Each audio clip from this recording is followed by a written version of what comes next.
Hi, I'm your host Danny Dividends and this is Clueless About Crypto. Welcome dividend trackers to our 17-part series on dividends, which is income just waiting to happen. Our guest is Wayne Smith and he will tell you more about dividends. Let's go.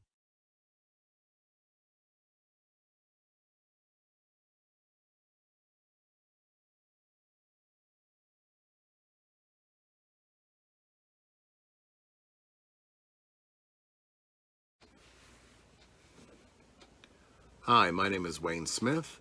We're going to look at four very important dates when you're reviewing or considering a stock and its dividend potential, its dividend income potential to your portfolio.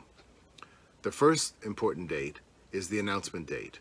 That's the date the issuance of a dividend is announced. The second is the ex-dividend date.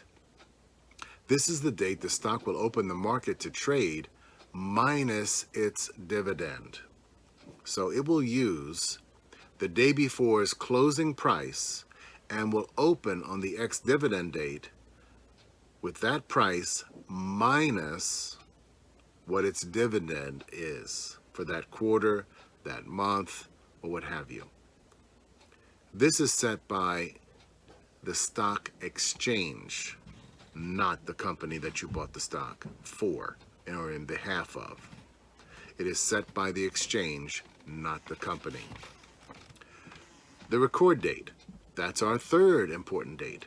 That's the date of record, or the date you are recorded as a owner or shareholder of the stock itself. It's very important.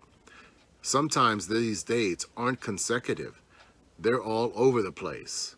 And so you have to do some extra research to find out where all these dates line up.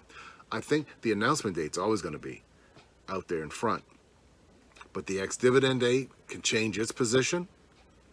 The record date can change its position. They may not be in linear order. And so keep that in mind. The record date may not always be the next trading day after the ex-dividend date. Usually it is, but it may not. Our fourth is the payout date. That's the date that the dividend will be paid to you. And sometimes that date is not like the next week after the ex-dividend date or the next week after the record date or record date. Sometimes it's the next month.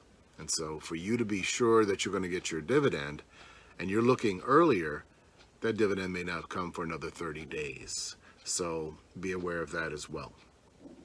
I always say this, because the market settles in 2 days, try to buy 2 days out if possible before the ex-dividend date and try to hold. I mean, market conditions change, so you might have to sell out if you're trying to do a dividend capture strategy, but try to hold 2 days after the record date if you're thinking about doing a dividend capture strategy. And dividend capture is when you don't hold the stock perpetually.